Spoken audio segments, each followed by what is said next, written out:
పాలనలో ఏదో రకమైన మార్పులు తీసుకొచ్చి ఆ విధంగా రాష్ట్రానికి లబ్ధి పొందాలనేటువంటి ప్రయత్నంతో ఈవేళ ఓ పొలిటికల్ పార్టీ పెట్టి ఈవేళ ముందుకు వచ్చారే కానీ ప్రత్యేకించి ఏదో కాపులనే ఉద్దేశించి కాపులనే ఉద్ధరించాలనే ఉద్దేశంతో ఆయన వచ్చాడు అనేటువంటిది మాత్రం నేను భావిస్తున్నా. ఇకపోతే కాపులంతా ఈవేళ 180 మంది ఆయన వెనకాల ఎంచుకున్నారు.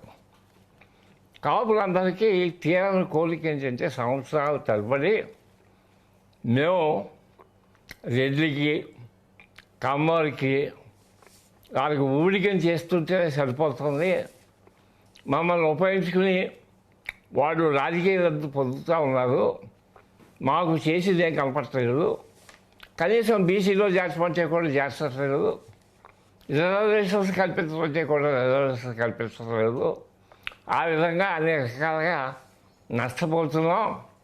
మేమే కాదు, కాపులతో పాటు బీసీలు, ఎస్సీలు, ఎస్టీలు, మైనార్టీలు అందరి పరిస్థితి కూడా ఇలాగే ఉంది.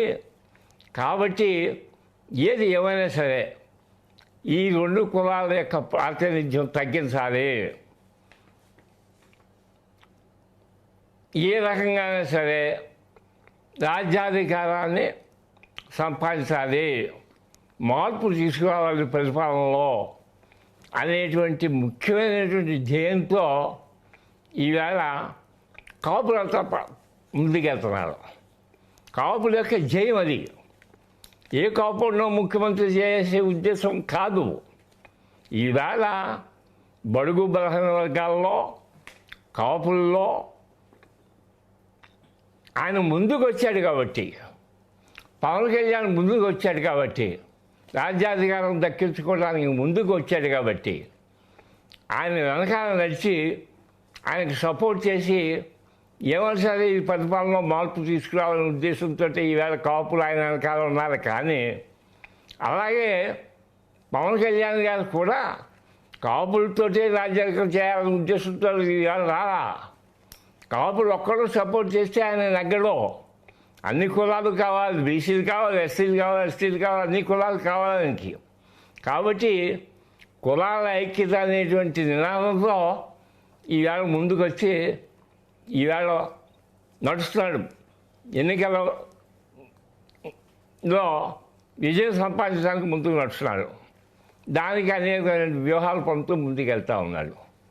కాబట్టి కాపులు ఎందుకు సపోర్ట్ చేస్తున్నారంటే బడుగు బలహీన వర్గాలకి కాపులకి రాజ్యాధికారం తీసుకురావాలనేటువంటి ఒకే ఒక అంశం మీద ఈవేళ పవన్ కళ్యాణ్ గారికి ఈవేళ సపోర్ట్ చేస్తున్నారు. అయితే కాపులకి ఉట్టి రాజ్యాధికారం వచ్చిన రాజ్యాధికారం దేనికంటే కాపుల యొక్క సంక్షేమం జడ్జిల పరిపాలనలో కానీ కమ్మవాళ్ళ పరిపాలనలో కానీ ఆ యొక్క సంఖ్యానం సంపూర్తిగా కలగట్లేదు. కనీసం మాకు రిజర్వేషన్స్ కావాలంటే కూడా ఇచ్చేటువంటి పరిస్థితి లేదు. కాబట్టి ఇవన్నీ సాధించుకోవాలంటే మనం పరిపాలనలో మార్పు తీసుకురావాలి. కాబట్టి ఆ మార్పు కోరి ఈవేళ ఆయన ముందుకెళ్తున్నాడు. కాబట్టి పవన్ కళ్యాణ్ ఆయన వెనకాల సపోర్ట్ చేద్దాం ఉద్దేశంతో ఈవేళ ముందుకు వస్తున్న పరిస్థితి. ఇలాంటి పరిస్థితుల్లో ఈ మహానాయుడు మొదటి నుంచి అనుకుంటున్నాడు, ఈ కాపులకి నేనే ఒకే ఒక నాయకుడిని, ఒకే ఒక ప్రతినిధిని, నేను తప్పితే కాపుల్లో ఎవరు కూడా కాపుల సంక్షేమం కొనేవాడు లేడు, మొదటి నుంచి కాపులకి సంక్షేమాలు నేనే కోరుతున్నాను అనేటువంటి గర్వంతో కానీ లేకపోతే వేరే ఉద్దేశాలతో కానీ ఆయనకున్నటువంటి సహజమైన లక్ష్యం ఏంటంటే ఇంకోటి ఎవరిని పెరగలేవాడు, ఏ కాపుడిని పక్కన పెరగలేవాడు, ఆయనే పెరగాలి. ఆ రకంగా ఆ లక్ష్యంతో ముందుకెళ్తున్నటువంటి పవన్కి మన ముద్రగారికి పవన్ కళ్యాణ్ గారికి ఆయన రాసిన ఉత్తరాంధ్రలో నుంచి ప్రశ్నలకి కొన్ని సమాధానాలు చెప్పాలనే ఉద్దేశంతో ఈవేళ నేను ముందుకు వచ్చా. ఆయన ఒకటి చెప్పారు, రంగా గారి యొక్క హత్య.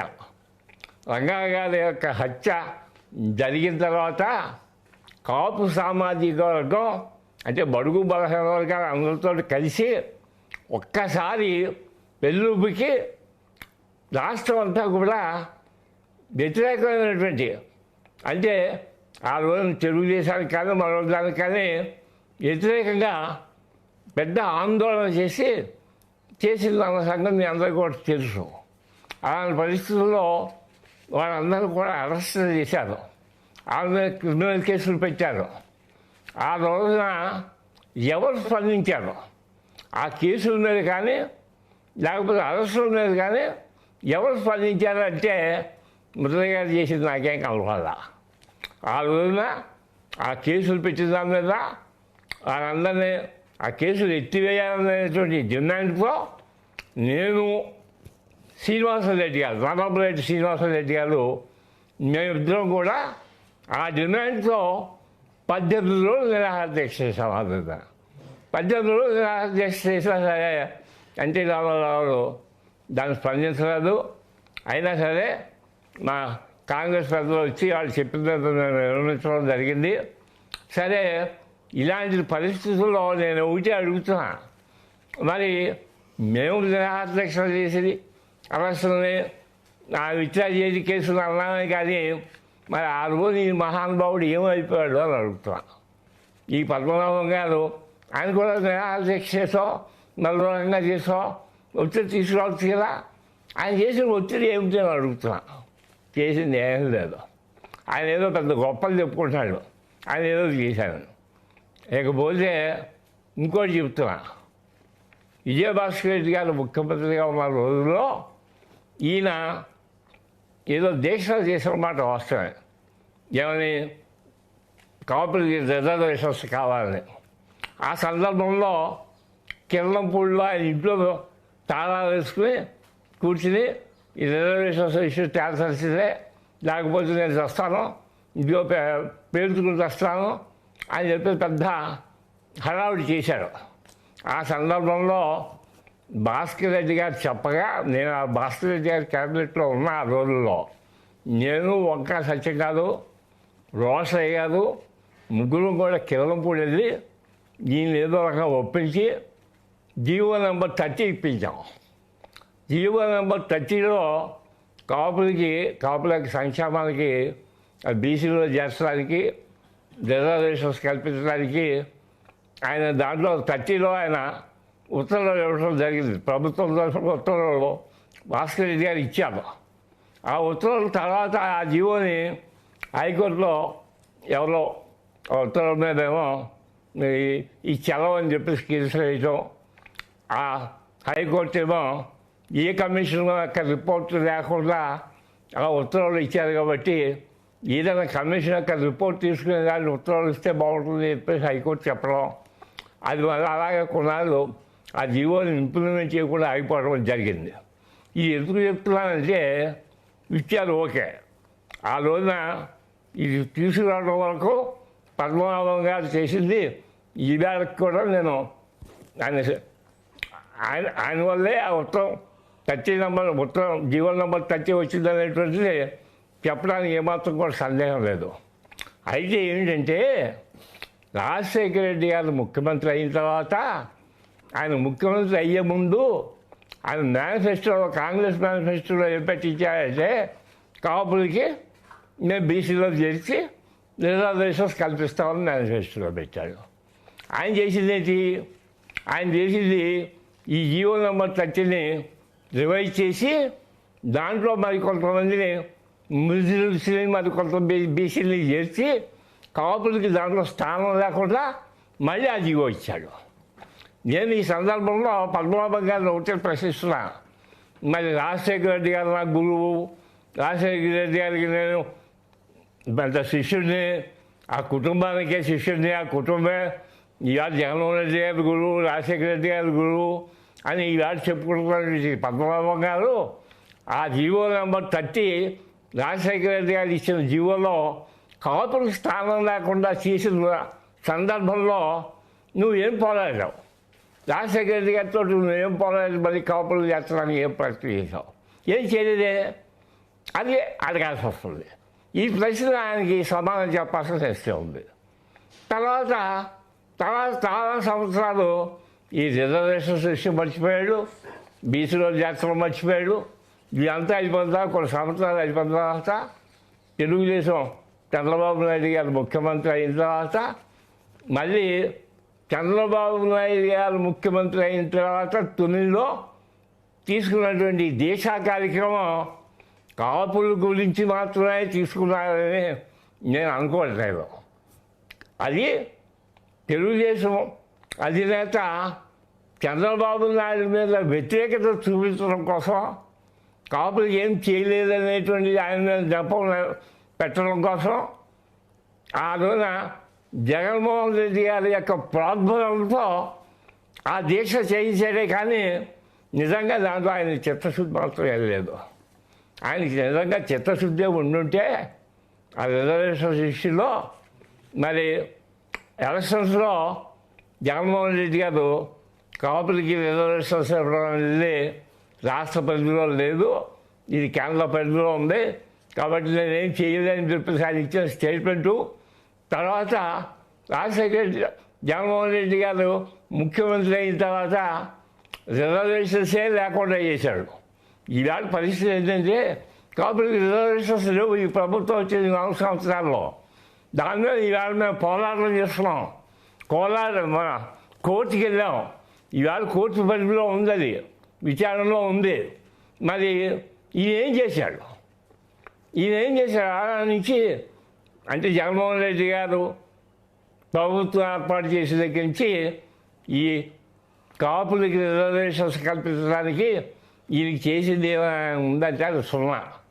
కాబట్టి ఈ రిజర్వేషన్స్ కాపులకు తీసుకొచ్చే విధానంలో ఈయనకి ఎటువంటి చిత్తశుద్ధి లేదు. ఇది ఒక రాజకీయ లబ్ధి కోసం చేశాడు. రాజకీయ లబ్ధి కోసం అంటే జగన్మోహన్ రెడ్డి గారికి లబ్ధి కలిగించడానికి మాత్రమే చేశాడు అనేటువంటిది నేను ఖచ్చితంగా చెప్పాల్సి వస్తుంది. ఇలాంటి పరిస్థితుల్లో నడుపుతున్నటువంటి ఈ మహానుభావుడు పద్మనాభం గారు ఈవేళ పవన్ కళ్యాణ్ గారి మీద విష్ణుడు ఇస్తున్నాడు. పవన్ కళ్యాణ్ గారు ఎక్కడ, ఈ పద్మనాభం ఎక్కడ? ఈయనేదో గొప్ప నాయకుడు అనుకుంటున్నాడు, లేదా పవన్ కళ్యాణ్కి మించిన నాయకుడు అనుకుంటున్నాడు. ఈవేళ పవన్ కళ్యాణ్ రోడ్డు మీదకి వస్తే వేల మంది జనం వచ్చి చుట్టేస్తారు. పద్మనాభం గారు వస్తే 10 మంది కూడా రాదు. అది ఈయనకి ఆయనకు ఉన్నటువంటి తేడా, ఈ నాయకత్వానికి ఆయన నాయకత్వానికి ఉన్న తేడా. ఇలాంటి వాడు ఎక్కువగా ఊహించుకుని పవన్ కళ్యాణ్ కన్నా గొప్పవాడిని అనిపించుకోవాలని చేసేటువంటి ఈ రోజున ఉత్తరాల ప్రయత్నం ఉంచారు. ఇదంతా రాజకీయ లబ్ధి గురించి చేస్తున్న ప్రయత్నం. ఇది ఈ రాష్ట్రంలో ప్రతి ఉత్తరం కూడా దీని సొంత స్క్రిప్ట్ కాదు. ఇది జగన్మోహన్ రెడ్డి గారు రాసి పంపిస్తున్నటువంటి స్క్రిప్ట్ని ఈవేళ ఉత్తరాల రూపంగా ఈవేళ మళ్ళీ జనంలోకి పంపుతున్నాడు. కాబట్టి ఇప్పటికే జన సైనికులంతా బుద్ధి చెప్పాను కదా, ఇటో చెప్పా కొట్టడానికి. మరి అది సరిపోలేదేమో, ఇంకా కొట్టించుకుందాం ఉద్దేశంలో ఉన్నాడేమో నాకు తెలీదు. అందుకని ఆయనకి నేను ఇచ్చే సలహా ఏంటంటే ఇలాంటి ఉత్తరాలు రాయటం మానుకోండి, మీరు కొంచెం తగ్గండి. పవన్ కళ్యాణ్ వేరు మేము అనుకోవటం ఇది సరైన విషయం కాదని ఒకటి చెప్తున్నా. ఇది చెప్తూ ఆయన రాసిన ఉత్తరంలో ఆయన మహానుభావుడు పిఠాపురంలో వచ్చి నేను పోటీ చేస్తా, నాతో మీరు పోటీ చేయండి అని పెద్ద సవాల్ ఇస్తున్నాడు. పవన్ కళ్యాణ్ గారికి పద్మనాభానికి ఏమిటి బుద్ధి ఏమిటి? పద్మనాభం మీద పోటీ పెట్టడానికి ఆర్డినరీ జన సైనికుడు ఒకటి సరిపోతాడు. ఒక జన సైనికుడిని నిలబెట్టినా ఈయన గొప్పగా నగ్గగలిగితే ఆ రోజు చెప్తారు ఈయన యొక్క గొప్పతనం ఏంటో. అందుకని అనవసరంగా ఊహించుకోవద్దు. పవన్ కళ్యాణ్ గారి గురించి కన్నా అంతకన్నా పెద్దవాళ్ళని అయిపోదామని కాపుల్లో ఏదో ఊహించుకున్న మాత్రం అనవసరంగా మోసపోవద్దు. ఇక ముందు ఇలాంటి ఉత్తరాల పైకి మానుకుని ఇంట్లో కూర్చుని జపం చేసుకుంటూ రిటైర్ అయిపోయి ఇంట్లో కూర్చుంటే చాలా బాగుంటుంది చెప్పేసి ఆయనకి సలహా ఇస్తున్నా. అదే ఆ సలహాను పాటిస్తే మంచిదని చెప్పేసి భావిస్తున్నాను.